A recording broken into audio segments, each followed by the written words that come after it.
Assalamualaikum warahmatullahi wabarakatuh.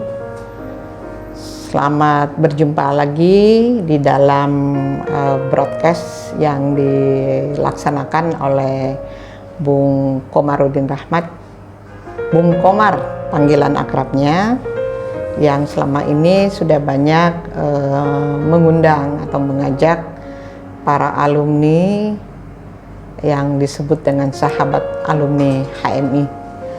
Saya kira cukup menarik media ini untuk kemudian kita lestarikan dan kemudian kita kembangkan, karena melestarikan gagasan-gagasan yang sejak dulu kita dapat dan kemudian kita kembangkan sesuai dengan kondisi objektif di mana kita berada. Saya kira itu sesuatu hal yang baik-baik saja gitu. Saya tentunya akan ikut share kepada sahabat-sahabat semua tentang kondisi aktual. Dalam hal ini adalah dalam negeri kita sendiri, yaitu menyangkut masalah wacana untuk menunda pemilihan umum yang sudah disepakati oleh pemerintah dan KPU bahwa tanggal 14 Februari tahun 2024 nanti akan dijadikan menjadi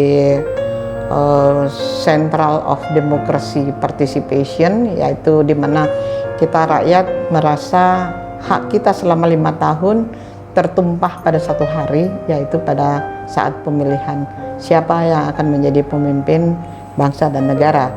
Tetapi ya kita juga melihat dalam konteks yang lain bahwa memang tidak ada satupun yang mengatakan COVID-19 ini dengan dampak pandemi yang ditimbulkannya telah merusak sendi-sendi kehidupan berbangsa dan bernegara, terutama dalam bidang kesehatan, bidang pendidikan, bahkan sekarang sudah kemudian menjadi juga masuk kepada ajang politik tanda petik, terutama di dalam hal pembiayaan yang ditimbulkan oleh bagaimana upaya penanggulangan itu. Nah, dampak secara keseluruhan ternyata secara politik itu dibaca bahwa apabila kemudian tidak segera diambil solusi untuk pemulihan ekonomi yang menjadi fundamental untuk kembali lagi menjadi suasana NKRI sebelumnya, maka kemudian kita akan paralyzed, kita akan menjadi lumpuh.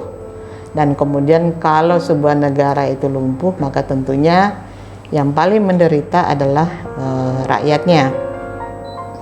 Dalam konteks perempuan, maka kemudian majority dari penduduk ini adalah perempuan dan anak-anak. Dan apabila dampak ekonomi ini memang lumpuh, maka yang kemudian akan menjadi extra effort, yang akan menjadi luar biasa bagaimana keluar dari kesulitan ini adalah perempuan.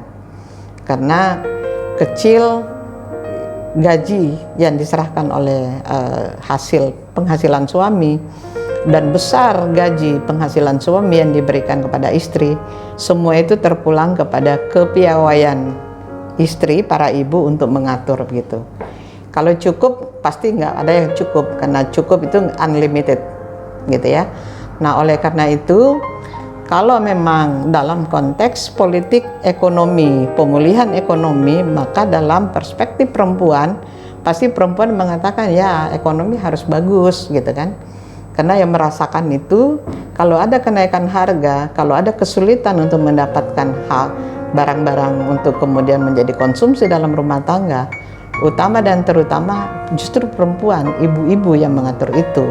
Dan tentunya semuanya sektor yang kemudian merasakan itu. Kalau dalam konteks itu yang dilihat soal perasaan nih, kalau baper bawa perasaan ya nggak apa-apa kan gitu kan. Tetapi secara makro dalam keutuhan berbangsa dan bernegara, sebagai politisi yang kebetulan perempuan, jadi saya di dalam domestik harus bisa juga membaca perasaan dan tuntutan nurani perempuan untuk itu.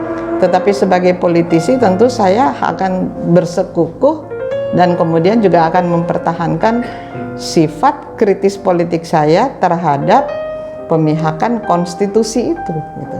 Jadi dalam hal ini tentunya ya kan kita tidak boleh tidak memberikan kontribusi pemikiran. Jadi dalam berbagai perspektif, maka dalam konteks politik saya akan mengatakan bahwa sekali kita rancu untuk tidak lagi taat berkonstitusi, maka jangan berharap sistem ketatanegaraan kita ini akan menjadi stabil gitu. Stabilitas politik itu penting, stabilitas ekonomi juga itu penting, tetapi dalam stabilitas untuk kemudian kita mempertahankan kondisi sosial, kondisi kemasyarakatan sekarang ini dalam hal berbagai konteks politikan itu semuanya sudah dipolitisasi. Tidak ada satupun yang saya lihat dan saya baca dan saya rasakan sekarang ini yang tidak dipolitisasi begitu. Sehingga dengan demikian manajemen politiknya para pemimpin sekarang ini juga akan sulit, semrawut. Ibarat benang kusut, entah yang mana kepalanya, yang mana ujungnya untuk kemudian menarik benang itu untuk tidak kusut. Dalam konteks politik inilah maka kemudian harus segera diambil sebuah tindakan solusi. Dalam hal seperti itu maka kemudian saya berprinsip bahwa mewacanakan sesuatu yang berkaitan dengan konstitusi, mewacanakan sesuatu yang berkaitan dengan coba-coba test water untuk kemudian hal yang sifatnya menyangkut masalah kemaslahatan rakyat itu, saya kira ini sebaiknya kita tidak lakukan.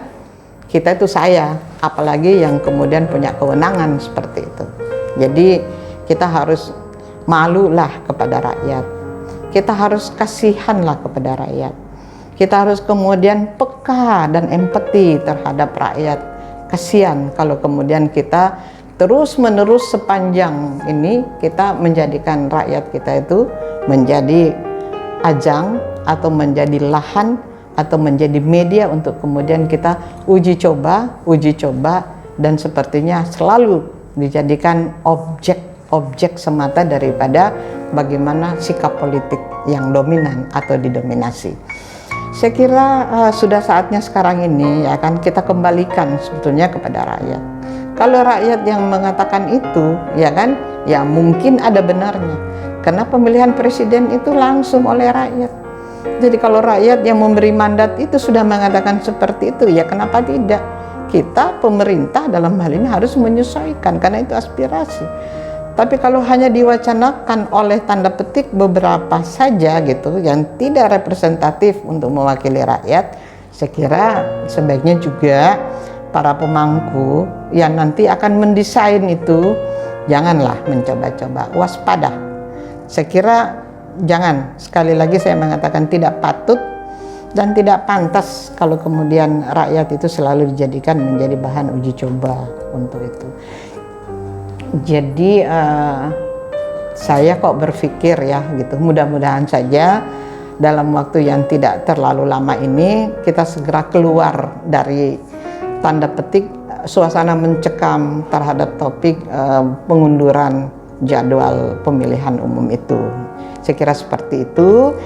Dan yang paling penting lagi menurut saya adalah sebaiknya ada beberapa tokoh-tokoh juga yang mengimbangi itu dengan memberikan pandangan-pandangan yang kemudian mungkin menyejukkan. Jadi perasaan damai, tentram. Ibarat anak-anak ini dalam keluarga, kalau ayah marah, ibu mencoba untuk kemudian membujuk. Dan sebaliknya, kalau ibu lagi galak-galaknya atau lagi sedang gimana begitu, ayah yang mungkin mencoba. Saya kira seperti itu karena memang kita dalam berbangsa dan bernegara ini perlu keseimbangan gitu. Ada yang coba ngetes, ya yang lainnya mengatakan ini keliru, tesnya nggak seperti ini gitu.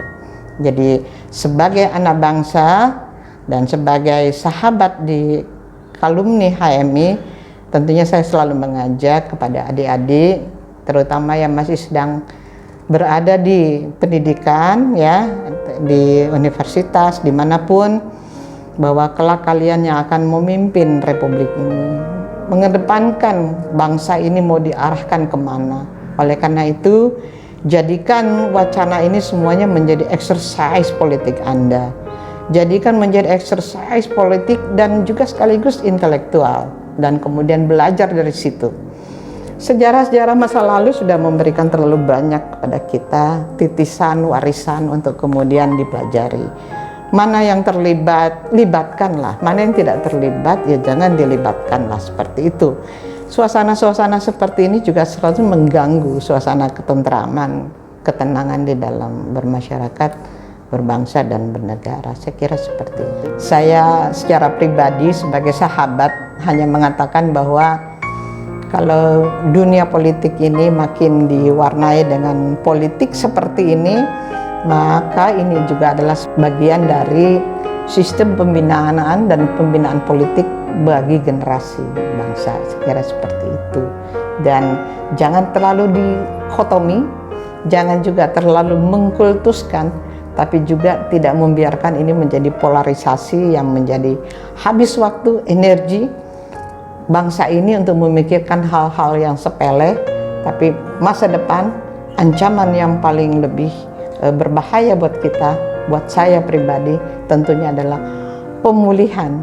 What next after the COVID-19 ini? Mau kemana?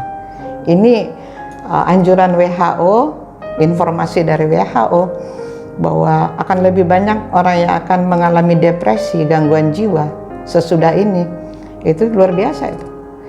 Orang nggak nyaman aja, moodnya aja nggak bagus, itu sudah berbahaya. Apalagi sudah masuk di dalam gangguan jiwa, gangguan mental, yang kemudian merubah perilaku. Ini PR besar untuk bangsa ini. Saya kira itu sharing saya di dalam podcast ini. Terima kasih, mudah-mudahan saja apa yang saya sampaikan ini adalah sedikit yang bisa kita maknai begitu. Billahi taufiq wal hidayah. Wassalamualaikum warahmatullahi wabarakatuh.